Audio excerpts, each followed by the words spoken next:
शादी का मुझे कुछ नहीं पता क्योंकि वो बेहोशी की हालत में हुई थी। मुझे कुछ भी नहीं पता। उन्होंने मेरा नाम आयशा रखा था, वो खुद से रखा था। कैसे उसका जबरी धर्म परिवर्तन करके उसकी शादी एक मुस्लिम लड़के से करा दी गई।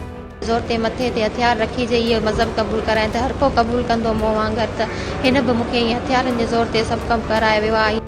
सुलेमा जहांगीर ने बताया, जो भी इस्लाम में तब्दील हो रही हैं वो ज़्यादातर कम उम्र की लड़कियां होती हैं। अज्जू मेघवाड़, जिसकी 13 साल की बेटी राधिका को तब अगवा किया गया था जब अज्जू और उसकी वाइफ दोनों घर से बाहर काम के लिए गए थे। लेके गए तो ऐसे ही करेंगे, मुसलमान करके अभी वो बिठा दे, अभी बोले हम निकाह कर दिया, हम क्या करें, हम क्या करें, गरीब बंदे हम, हमारे को कुछ न कुछ इंसाफ दो। वीडियो में आगे बढ़े इससे पहले बता दूं कि इस वीडियो में मैंने कुछ भी अपने मन से नहीं बोला है। एक एक बात जो मैंने कही उन सभी डॉक्यूमेंट्स के लिंक नीचे डिस्क्रिप्शन में है, आप जाके वेरीफाई कर लें। अब टॉपिक पे वापस आते हैं। फोर्स कन्वर्जन तब मानी जाती है जब एक इंसान की रजामंदी के खिलाफ किसी दूसरे धर्म में एंटर करना।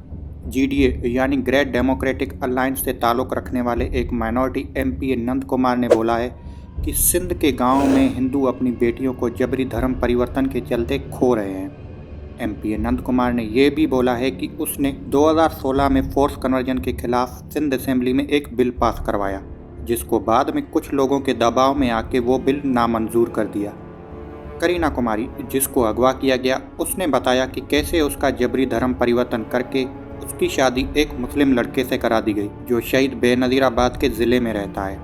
ज़ोर ते मथे ते हथियार रखी जाइए, मज़हब क़बूल कराए त हर को क़बूल कंदो मूं वांगुरु, त हिन बि मूंखे हथियारनि जे ज़ोर ते सभु कमु कराए वियो आहे। पाकिस्तान पेनल कोड सेक्शन 498 के तहत अगर कोई भी किसी वुमेन के साथ फोर्सफुली शादी करता है या उसको मजबूर करता है तो उसको 7 साल तक की सज़ा हो सकती है और साथ में 5 लाख तक का जुर्माना भी देना होगा। सुलेमा जहांगीर ने बताया, जो भी इस्लाम में तब्दील हो रही हैं वो ज़्यादातर कम उम्र की लड़कियां होती हैं जो किडनैपिंग, रेप, जबरी शादी और फोर्स कन्वर्जन का शिकार हो रही हैं। किडनैपिंग के लिए सेक्शन 360 और 361 के तहत 7 साल की सज़ा और साथ में फ़ाइन होगा और रेप के लिए सेक्शन 376 के तहत उम्र कैद या 25 साल की सज़ा हो सकती है और साथ में फ़ाइन भी देना होगा। फरवरी 2013 में सिंध असेंबली में एक कमेटी बनाई गई जिसमें धर्म परिवर्तन की लीगल एज 18 साल होगी, जिससे फोर्स कन्वर्जन को रोका जा सके। लेकिन ये बिल पीर अयूब जान सोरंगी को कुछ खास पसंद नहीं आया। उन्होंने ये तक कह डाला कि वो इस कानून को मानते ही नहीं, ये काला कानून है। कानून को हम काला कानून कहेंगे, ये कानून गलत है। इस कानून जिसने भी इसमें ये हरकत की उसको हम ये कहते हैं उस पॉलिटिकल पार्टी का यहाँ पे बोरिया बिस्तर हम उठवा देंगे। सिंध असेंबली ने 3 साल बाद 2016 में इस बिल को पास भी कर दिया था, लेकिन गवर्नर ने इस पे मोहर नहीं लगाई।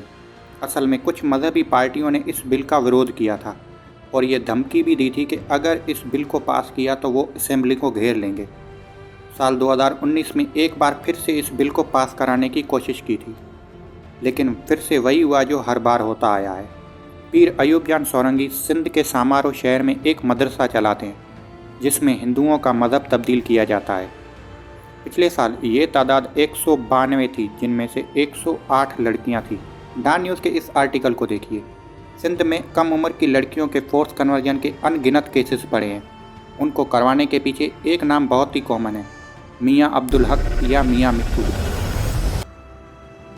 उनका कहना है कि लड़कियां मुस्लिम लड़कों के प्यार में पड़ जाती हैं और हंसी खुशी अपना धर्म परिवर्तन करती हैं। लेकिन कुछ केसेस ऐसे भी मौजूद हैं जिनमें कमज़ोर लड़कियों की शादी किसी ऐसे इंसान से कराई जाती है जो फाइनेंशियली बहुत स्ट्रॉन्ग हो। 2022 में यूनाइटेड किंगडम ने मियां मिट्टू पे लगाए थे सैंक्शन। UK ने कहा था कि उनके पास प्रूफ है कि मियां मिट्टू फोर्सफुली लड़कियों का धर्म परिवर्तन करते हैं। हरीराम, जो पाकिस्तान पीपल्स पार्टी से बिलोंग करते हैं, जिन्होंने आसिफ अली जरदारी के कहने पर मियां मिट्टू को पार्टी का टिकट देने से मना कर दिया था। वो उनका रीजन ये रहा है।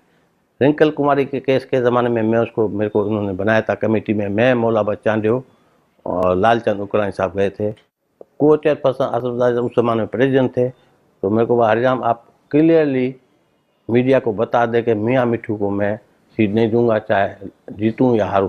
Pakistan universal declaration of human rights पर दस्तखत करने वाला मुल्क है, जिसमें कहा गया है कि किसी को भी धर्म परिवर्तन करने का पूरा हक है और ये भी कहा गया है कि कोई भी किसी का ज़बरदस्ती धर्म परिवर्तन नहीं कर सकता और ना ही किसी को मजबूर किया जा सकता है।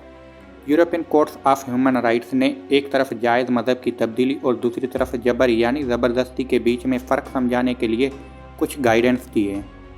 केस के कानून के मुताबिक किसी भी कमज़ोर या गरीब इंसान को लालच देना या अपनी पावर और पोजीशन से धमकाना या अमाउंट को जबर में तब्दील करना, ये सब ज़बरदस्ती में शामिल होंगे। लेकिन हकीकत ये है कि पाकिस्तान में डिफ़ॉल्ट कानूनी निज़ाम है। The people commission for minority rights और फार्म सोशल जस्टिस 2013 से 2019 के बीच में 156 फोर्स कन्वर्जन के वाक़यों का डेटा इकट्ठा किया है, जिनमें ज़्यादा तादाद नाबालिग लड़कियों की है जिनकी उम्र 12 साल से कम है। लेकिन सिंध के कानून के हिसाब से 18 साल से कम उम्र की लड़कियों की शादी गैर कानूनी है। इस वीडियो में दिखाई गई ये लड़की जिसकी उम्र 16 साल थी, यानी ना तो वो शादी कर सकती है और ना ही अपना धर्म परिवर्तन कर सकती है, तब उसको बोला जाता है कि अपनी उम्र 16 साल से ज़्यादा बतानी है। पंहिंजी रज़ा ख़ुशी सां इस्लाम था क़बूल कयो, कोर्ट ते बयान ॾींदो। उमिरि घणी आहे मुंहिंजी? 16 साल आहे, 16 खां वधीक ॿुधायो। हाँ बीहो। धर्म परिवर्तन करने के बाद लड़की को अपने माँ बाप या फैमिली के किसी भी मेंबर से बात करने या मिलने की इजाज़त नहीं दी जाती। नहीं, सवाल ही मुसलमान हो गई ना, ताल्लुक टूट गया। और अगर फैमिली वाले एफआईआर करते हैं तो किडनैपर की तरफ से एक काउंटर एफआईआर कराई जाती है कि लड़की अपनी मर्जी से घर से भागी है। एक और केस सामने आया अज्जू मेघवाड़, जिसकी 13 साल की बेटी राधिका को तब अगवा किया गया था जब अज्जू और उसकी वाइफ दोनों घर से बाहर काम के लिए गए थे। लेके गए तो ऐसे ही करेंगे, मुसलमान करके अभी वो बिठा दे, अभी बोले हम निकाह कर दिया, हम क्या करें, हम क्या करें, गरीब बंदे हम, हमारे को कुछ ना कुछ इंसाफ दो। डॉक्टर रमेश कुमार वानकानी, जो पाकिस्तान हिंदू काउंसिल के सीईओ हैं, उन्होंने कहा है कि हर साल करीब 5000 से ज़्यादा हिंदू पाकिस्तान से माइग्रेट कर रहे हैं। 19 साल की शार्लेट फैसलाबाद की रहने वाली हैं। उसने बताया कि कैसे उसको बेहोश करके उसकी शादी कराई गई। ये तो उसके बाद मुझे कुछ पता नहीं चला। तो जब 3 दिन के बाद मुझे होश आई है तो मैं किसी के घर में थी। आहिस्ता आहिस्ता वो मुझे बताते गए कि हमारी शादी हो गई है, ये तुम्हारा हस्बैंड है तुम्हारे साथ जो बैठा है। शादी का मुझे कुछ नहीं पता क्योंकि वो बेहोशी की हालत में हुई थी, मुझे कुछ भी नहीं पता। उन्होंने मेरा नाम आयशा रखा था, वो खुद से रखा था। Shelter home for girls and womens Christian true spirits में ना जाने कितनी ऐसी लड़कियां हैं जिनके साथ जानवरों से भी बदतर सलूक किया गया। मैं तहे दिल से धन्यवाद करता हूं कैथरीन सपना का, जो कि डायरेक्टर हैं क्रिश्चियन ट्रू स्पिरिट्स की, जो ज़्यादती का निशाना हुई लड़कियों को सिलाई कढ़ाई और डिफरेंट स्किल देकर इन मुरझाए हुए चेहरों पर फिर से मुस्कुराहट लाने का काम करती हैं। Voice of America, Dawn news, New York Times, BBC news और दुनिया भर के न्यूज़ चैनल ने सिंध में फोर्स कन्वर्जन के खिलाफ आवाज़ उठाई। To convert to Islam. International Sindhi women organization ISWO ने भी लंदन में प्रोटेस्ट किए।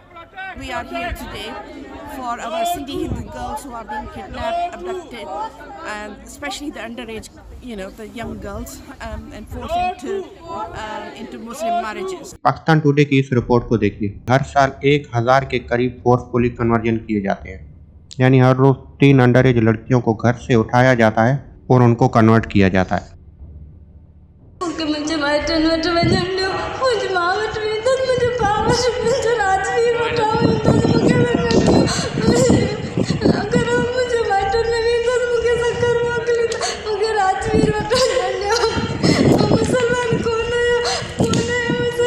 रीना मेघवाड़, जिसको मार्च 2021 में 3 लोगों ने घर से अगवा किया था और उन तीनों में से एक से जबरी शादी करा दी गई। रीना का कहना है कि अली अहमद बशीर ने उसको अगवा किया और फिर शादी कर दी, जो उम्र में उससे 2 गुना बड़ा है। लेकिन लोगों को ये बात तब पता चली जब रीना ने छत पे चढ़ के कहने लगी कि मैंने कोई शादी नहीं की है और ना ही कोई धर्म परिवर्तन किया है। इस वीडियो के वायरल होने के बाद सिंध हुकूमत ने एक्शन लिया। रीना ने कहा कि उसको टॉर्चर किया गया और फोर्सफुली उसकी उंगलियों के निशान एक खाली कागज पर लगाए गए। रीना के चाचा ने कहा कि जिन लोगों ने अगवा किया वो ड्रग्स डीलर हैं और कैद के दौरान रीना को ड्रग्स के इंजेक्शन देते थे। 26 जुलाई को रीना को कोर्ट में पेश किया गया, जिसमें रीना ने गवाही दी कि ना तो उसने इस्लाम कबूल किया है और ना ही शादी की है। इस बयान के बाद कोर्ट ने रीना को उनके पेरेंट्स के हवाले किया और पुलिस को ये ऑर्डर दिया कि उन तीनों के खिलाफ केस दाखिल करके जेल में डाला जाए। पूजा कुमारी, जिसको गोली मार के हत्या कर दी गई, मार्च 2022 में वहीद बख्श लाशारी ने पूजा को जबरी शादी करने की धमकी दी। पूजा की फैमिली ने पुलिस से कांटेक्ट किया लेकिन पुलिस ने पावरफुल लैंड ओनिंग ट्राइब के आगे उनकी मदद नहीं की। उसके ठीक एक हफ्ते के बाद 21 मार्च को वहीद बख्श लाशारी अपने 2 साथियों के साथ पूजा के घर में घुसा। जब पूजा ने अगवा की मजम्मत की तो उसको वहीं पे गोली मार के उसकी हत्या कर दी गई। पुलिस ने उसी रात को वहीद और उसके दोनों साथियों को गिरफ्तार किया। तब पुलिस ने बताया कि वहीद ने अपना गुनाह कबूल कर लिया है। ये पहला केस नहीं है। सिंध में हिंदू औरतों के कत्ल, अगवा और जबरी शादी, धर्म परिवर्तन के कितने ही केसेस पड़े हैं। इस इंसिडेंट को कंडेम करते हुए नेशनल असेंबली के MNA लाल माली ने बोला कि पाकिस्तान पीपुल्स पार्टी इन गरीब हिंदुओं को प्रोटेस्ट तक नहीं करने देती।